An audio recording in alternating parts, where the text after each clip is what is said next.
Welcome back, everyone. Today, you're in for a masterclass with someone who has not only survived but excelled in one of the toughest niches in our industry, expired listings. I'm joined with Bob Percesepe, a 40-year real estate veteran whose experience, discipline, and consistency have made him one of the most respected agents in the business. Bob's story is incredible. After relocating to Southport, a market where he had zero contacts, zero database, and zero built-in referrals, he rebuilt everything from ground up. And in just 1 year, he listed 76 expired properties, proving that predictable success isn't about luck, it's about systems, skill, and mindset. In this interview, Bob breaks down the psychology of expireds, the routines that fueled his success, and the exact frameworks he uses to connect with sellers who are frustrated, disappointed, or discouraged by the process.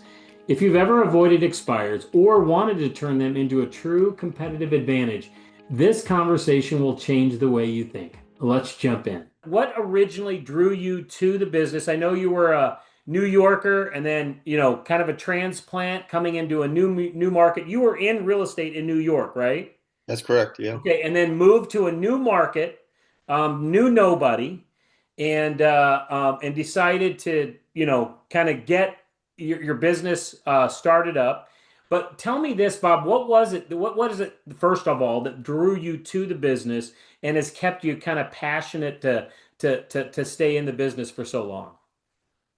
I've always been attracted to the business. My real estate, I always thought was like, the same reason people get into real estate is the reason they get out of real estate. Money, time. They think they can make more money and have more time when we know that, sometimes they make less money and don't have as much time. But real estate was very attractive to me because I've always felt myself to be a salesman. I love sales. I'm attracted to it. It drives my whole. It's just the driver for me. There's a piece of me that is very, very into sales, but I do like the dynamic of helping people. And by helping people, it's a feel good thing. And I started realizing pretty much in my early days of my career that there's a feel good component to selling real estate that really blends so nicely with sales. And for me, that was a key component to my decision of this is where I want my career to be. And I'm probably one of the very, very few realtors you'll ever interview that's only really had one major career, and I've been doing it for 40 years Okay. 40 years. at least. Okay. I All was right. So I was a I young said guy when I three got into decades earlier, so I need to say 4 decades. So you've been doing this for 4 decades. late 80s. I got my license. I got my first real estate license in New York in 1988. Okay. So when you relocated from New York down to Southport, North Carolina, what would you say was the biggest challenge and mindset shift that you had to have to restart in a new market? Well, you got to remember, I didn't know a soul. My wife got a job here. We had kind of been thinking about relocating out of state. We were kind of getting tired of New York. I had a very solid business in New York for 25 years. And when I came here, it was basically starting from scratch. I didn't have one relationship. I didn't know one soul. I didn't know where Main Street was. I was literally just lost in this marketplace and I had to have a plan. And that plan could not be something that I could develop by relationships. Okay. I didn't have any relationships to lean on. And, anybody who's been in real estate knows that that should be the core piece of your business. I didn't have that. So I had to restart that. Okay. And so 1 year after relocating, you had mentioned that you listed 76 expired properties. So what was kind of can you break that down a little bit as far as what you did? And do you still work expireds today? Absolutely. expired listings are the foundation of my business, and I've kind of got it so fine tuned that I can tell you exactly how many I have to list a year to hit my financial goals. I mean, I've really fine tuned it, especially in the last 15 years. I've really fine tuned that. But I went specifically right to expireds because at that time when I moved here, we were knee deep in the middle of the recession. There was a need for very solid real estate professionals in my market that I had just entered. It was the lowest hanging fruit, so it was the easiest way to approach a business because people were putting their hands up in the air and saying, "We need you, Bob." They just didn't know that they needed me or know me, so I had to, implement a process to do that. And yes, it is still the core foundation of my business, way beyond the relationship part. Okay. And so what would you say there's an agent right now that's thinking about doing expireds right now? Do you have what systems or tools do you use to find out where the expireds are? And then maybe we can even dive into some dialogues and stuff that you use with them. Sure. Well, look, I think the thing I would immediately say, and I'm not going to say this to be hurtful or harsh, but it's like anything you do in life. Prospecting expireds and working that market is like almost like going to the gym. If you do it halfway, you won't get halfway results. You will get zero results. If you do it all the way, you have to take you've got to open your eyes to the idea that it's a long game. This is not a short game. This is a long game. This is a game that's built on longevity and it's built on consistency. So that's why I say if you do it halfway, you're going to have to Right. expect no results. Right. Um, and it's a systems game. It's totally built on systems. And the key piece of the systems is your ability to use a phone and not be afraid of it. That's the number one key. Um, you've got to have a database. You've got to have a mechanism to manage those leads. You've got to have a mechanism to have a calendar of repeat calling. You've got to remember that the expired really needs you. They just don't know that they need you. And you have to convince them how badly they need you. And then you've got to show the value to them. And that doesn't take one phone call or one postcard. Very rarely will you find an expired that lists the same day that their listing expires. That doesn't really happen. Um, there's always three reasons why a listing expires, and they will never change. If you do, you do a little forensic research, it's always going to be price, marketing, or probably should have never entered a relationship with that agent anyway. So those are always the three things: bad relationship that has bad communication combined with a bad price combined with bad marketing. Those are the three things. So, you set the foundational principles on prospecting expires on those three things, and the objections never really change. They always are the same. Okay. And so if you were looking at a week where you're sitting down saying, all right, I'm going to call my expireds. First off, what system do you use to get the list of the expireds? So this is a little plug for Vulcan 7. I use Vulcan 7. There's a lot of other systems out there, that cross-reference your data, your MLS with phone numbers, goes out there, scrubs the properties, finds the expireds, finds the canceled listings, because I also go after canceled listings. Cross-references them, gets a couple of phone numbers, and gets you the property address, the mailing address, and the physical address. And there's a lot of programs that do it. Land Voice is pretty good, and Espresso Mojo Agent. cells. Yeah, yeah, they're all good programs. Those are all, Chevys and Fords, maybe a Volkswagen. You can step up to a BMW. I use the Rolls Royce. I use Vulcan 7. Vulcan 7 is the Rolls Royce. And again, not to be harsh, but I have had literally over the years hundreds and hundreds and hundreds of agents that say, I don't know, not exaggerating about that. How come you do this so much, Bob? Why is it that you do this so much? Well, it's easy, but you got to follow a system. And what system do you use? And I tell them the name of the vendor that I use, and they say, okay, I'm in. And they bite the bullet and they pay for the system. And then, and 2 or 3 months later, they're like, oh, that didn't work. Right. That was a dud.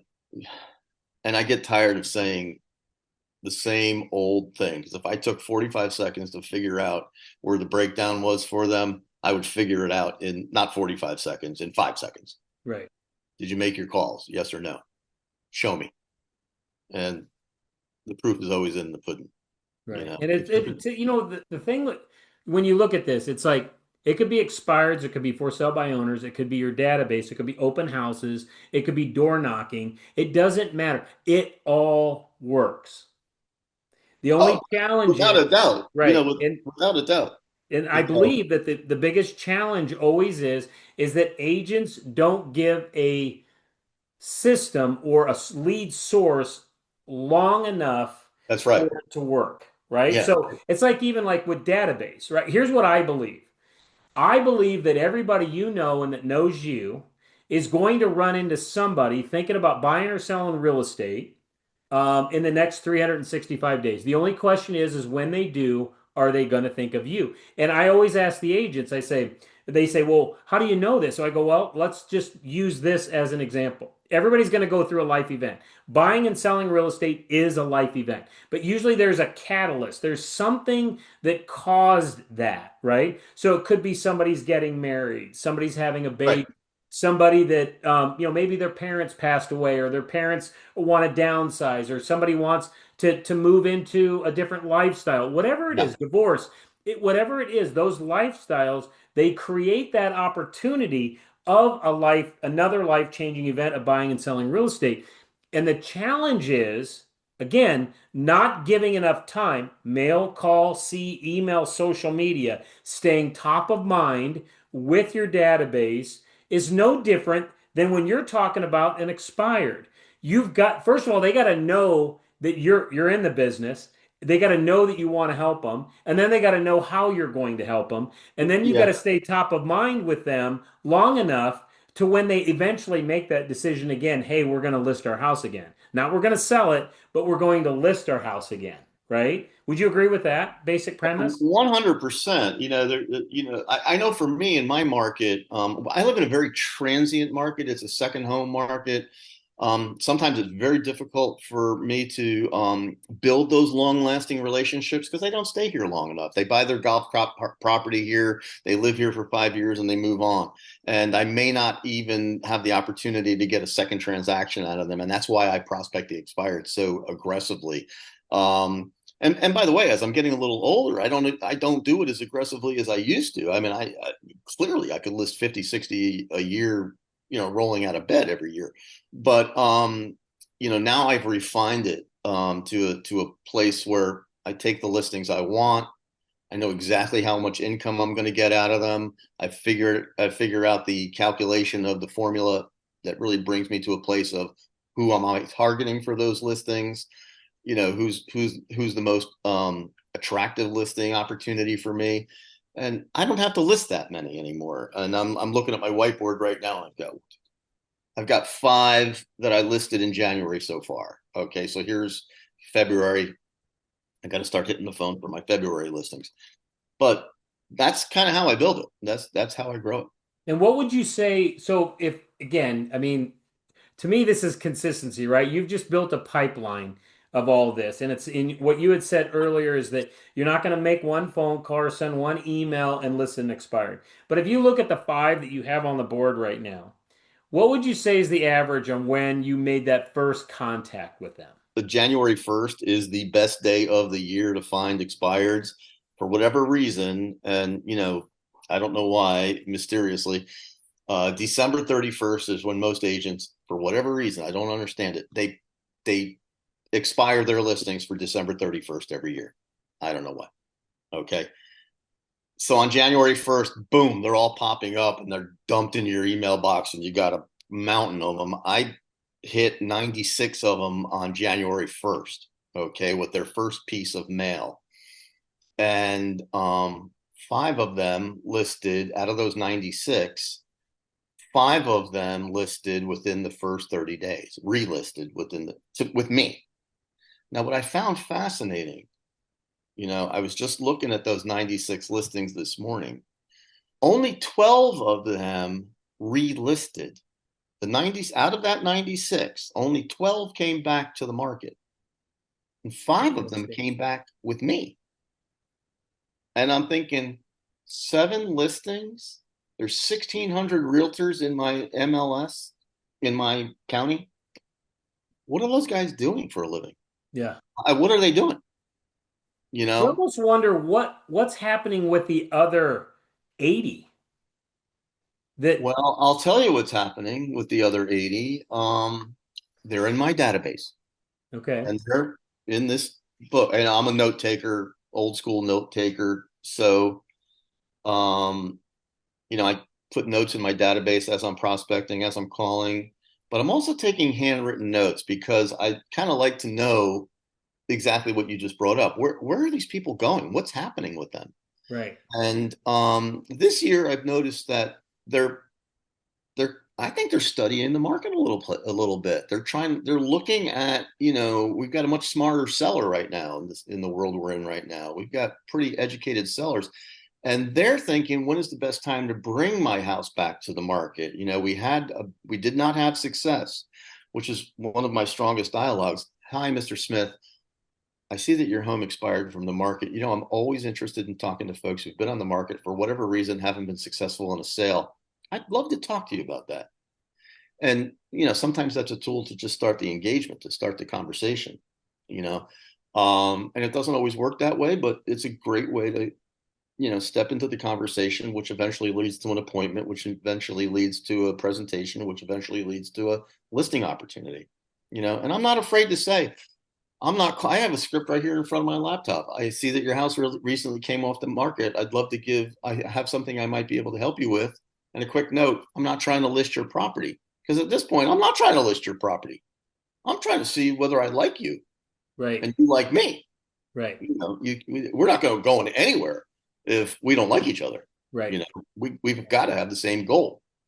And then And is it your goal to, when you get somebody, a live one, if you will, on the phone, is it not necessarily talk about all the nuances, but is to try to set the appointment? It's trying to get to the appointment. I'm a Floyd Wickman student. Don't try to sell over the phone. You will never be successful trying to sell Mhm. over the phone. You might engage a conversation, but you remember when Floyd used to teach us all the time, I don't know, haven't seen your house yet. Let's get Right. together. Right? Those old sweat hogs, we know that. Well, here we are 40 years later. We're still using the same dialogue. I just want to get in the door. You probably have a lot of reasons you'd like to speak to me about that. I'd like to get together with you. Can we meet on Tuesday at 2, or would 4 be better? I mean, that dialogue hasn't changed in decades. Right. Successful real estate professionals use it for a reason, Right. because it works. So, I know that's old school. I mean, I know it, but the reality is pretty simple, is that if it's not broke, you don't have to fix Right. it. And what I've discovered, Gary, I'm going to tell you this, and I wish that my younger agents that are listening to this right now hear me. If you don't hear one thing that I'm saying right now, please hear this. You will not be successful in prospecting for sale by owners and expireds unless you learn how to talk to people, not text people, not email people, not drop mail in their mailbox. You must engage them voice to voice. And that's the only way that you'll really develop a system that kind of works in a gentle, gentle way. I do not work with buyers. I just don't. Okay. I refer them out to my agents. I sit in my office, and the only time I leave it is to go on a listing appointment. Well, and I think too, what you had said earlier, right? It's like consistency. I mean, Darren Hardy wrote a book. It's called The Compound Effect, right? There was you've probably heard of the butterfly effect, Yeah, right? butterfly effect. Yeah. And then you probably heard of atomic habits, right? They're all the same concept. and it's brought in all the time. It's like it's consistency. It's doing something consistently. And when you said you've got to be able to talk to people, well, when people say, well, how do I learn how to talk to people? Well, you find out what is the right way to do it, and then you practice it. And it's not practice makes perfect, it's perfect practice which makes perfect, right? So you got to know what you're doing, but you also have to be willing to go out and get your head kicked in. I mean, again, we brought up Floyd earlier, and that's one of the things that Floyd would always say is you're going to go out there, you're going to get your head kicked in, you're going to come back. That's the only way you learn. You're going to learn, right? And the other thing that he used to tell us is, when the student is ready, the teacher will appear. Oh Okay, yeah. and you don't know you're doing the wrong. This is a doing business. Real estate is a doing business. Sure, you've got to learn things, but at the same time, the way that you get good at dialogue, I still remember, it was the 3 days of pain, right? You show up in the office, you get the Coles directory, you pick a street, you call from the bottom, and you call until you get one. And you literally you start at 9 a.m. And if you got an appointment at 9:01, your day was over. Your day But was if you over. called Yeah. from 9 to 9, you didn't get one, it didn't count. And I'm telling you, it was that type of consistency, calling multiple people and people yelling at you and whatever. But at that time in 98, we didn't have email, wasn't big. We didn't have texting. We didn't have cell phones. It was either door knocking, getting face to face with people, or it was making phone calls, trying to get face to face with people. And it was this very simple dialogue. Hi, my name is, I'm with XYZ Real Estate Company. I was just calling to see if you were thinking about selling your house anytime now or in the near future. Or you would tell them, I'm with XYZ Real Estate Company, and they'd say, I'm not trying to sell, I'm not selling my house. It's like, okay, well, that's great, because that's not the reason why I'm calling. I was calling to find out if you knew of anybody who was thinking about selling their house anytime now or in the future. So it was just, but I'm telling you, that was 28 years ago that I learned those, and they were instilled in me, and it still works. It still works. And I'll tell you, It's there's, still relative, Gary. yeah, It is, and I'm living proof of that. Now, believe me, I could retire today. yeah, I could. I just I don't feel like I'm working anymore. I get up every morning. I go to the gym early in the morning. I have coffee with my wife on the back porch if it's not snowing out, and we start our day. And my office is 15 steps upstairs. I own a virtual boutique real estate company, and I spend the bulk of my time prospecting for expireds. And like you said, if I get one at 9:05, my day is over and I'm going to the golf course, and it's a kind of a nice way to go. But if I don't get one, I got to keep hitting the phone until I do get one, you mhm, know, and I know I've got to have 16 conversations a day to do that. That's that simple. I've got to do 16 conversations a day to get there. So it's not this crazy formula that's complex that involves all kinds of technology. It's not. It's really not. It's just I love the word consistency, but it's understanding that it is a formula wrapped in a formula. If it's not broken, don't fix it. right. I don't complicate it. All right. So if you got a new agent that's listening right now, today, to this video, and they are looking at wanting to build a predictable business like yours, especially using expireds as one of their kind of cold outreaches, what is the very first step you tell them to take? Well, after you've come up with the willingness to make a commitment, because there is a financial component to doing this that is very important. Because in my observations, and I've been doing it for a long time, I've taught a lot of people how to do this system, and some take my advice and some don't. You've got to remember that the calls are critical, of course, but you do have to supplement it with some mail. Mail still works, and I mean mail like snail mail still works. Okay, I mean like these are today's mailers. I'm sending out like a dozen of them today. So I start with that mail package. I create I have an expired package, got a couple of key things in it, a little bit of an explanation about who I am, what I do. I see that your listing has expired. We should chat.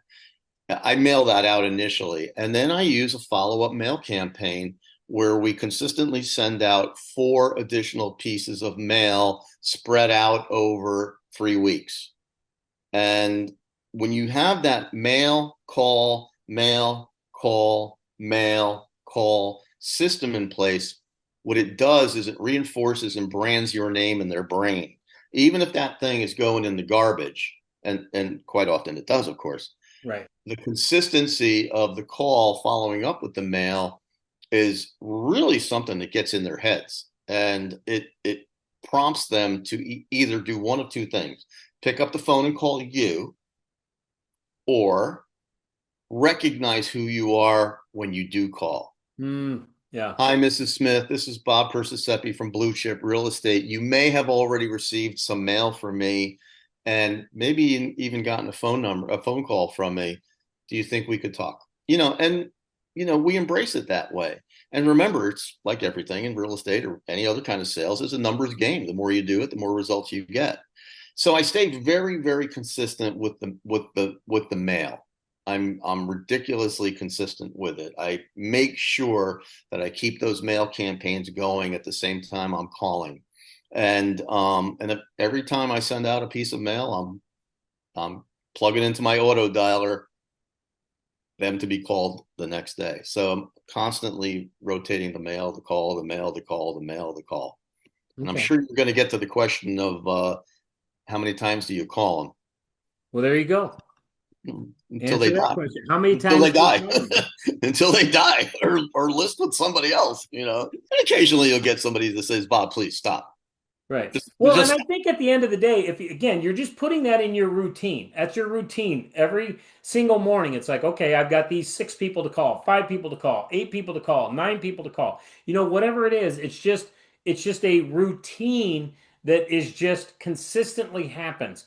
It's probably somebody who starts today, Monday, today's Monday, first Monday of February. They may go through the whole month of February and not list anything. Oh yeah, and that's common and normal. But going back to your question about if I was going to give advice to a brand new agent that wanted to look at this, there's that financial piece of creating the mail, the call to actions in your mail, being very, very thoughtful about what kind of mail you're putting into it, and then of course the postage, and then the follow-up campaign with your database auto dialer or whatever CRM you might have that helps you identify those listings.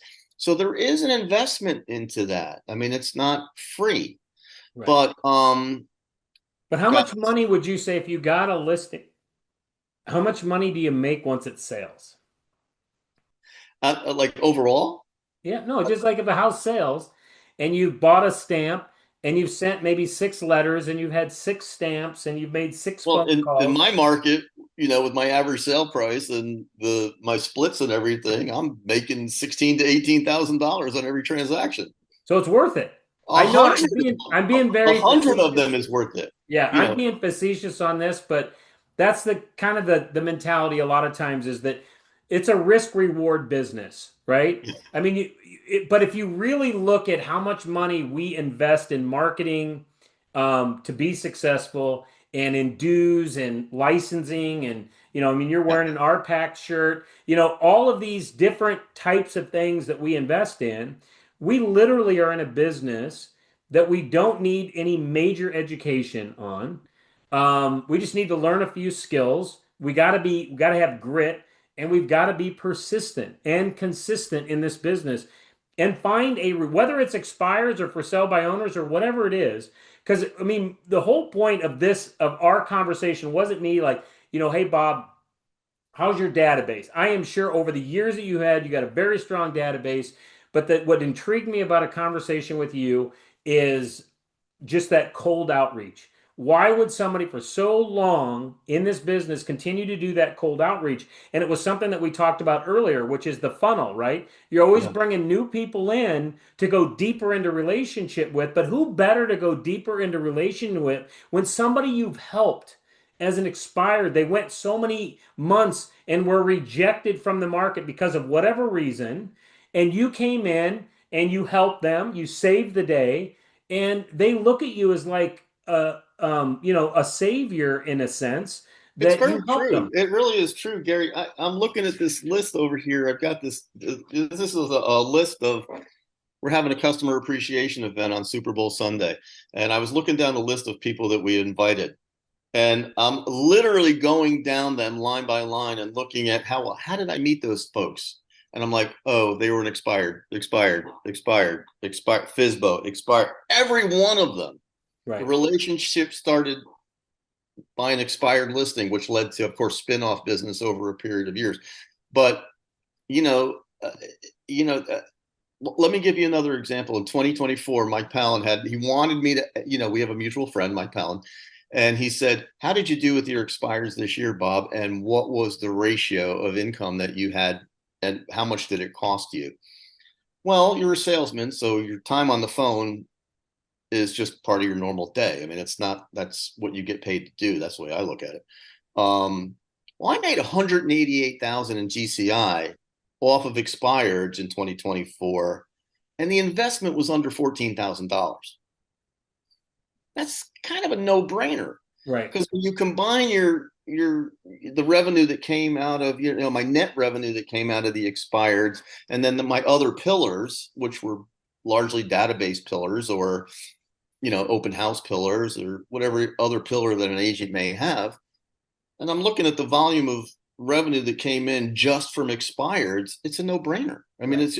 it's like it is a no-brainer. Right. Well, I'm it's not also talking new about. business, but it's also feeds future business as That's well. right, Yeah. and that's right. It feeds future business. That's a great way of putting it. But it also, don't forget that your listings are the economic engine of your business, and Hmm. it will turn into buyer activity.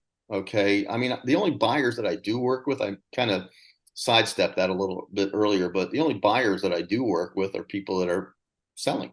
Right. They're real, and I'm going to try and convert them into a mortgage, because I own the mortgage company too. So all of these things stack up to add additional revenue. But the expired sales, I would say that $188,000 in GCI just from expireds is pretty attractive. Right. You could do a nice living just doing that. Right. So, But a disclaimer is for the real estate agents that are out there is that this is years of building this, but you have to start, right? At some point, you have to start. So if you're saying probably for a new agent, again, it's, you got to have this, you got to be able to invest in a system that number one gets you the leads. I mean, you could go on your MLS and find expireds, but again, having a Vulcan system or any of those types of systems is very key because not only that, but there's a dialer system that comes with that and everything else. But and there's YouTube videos that you can watch and you can go get resources and everything else. But again, it's just kind of one of those resources. It's low hanging fruit, right? I mean, it's having a conversation with somebody who they want to sell their house, right? yeah, it's really interesting.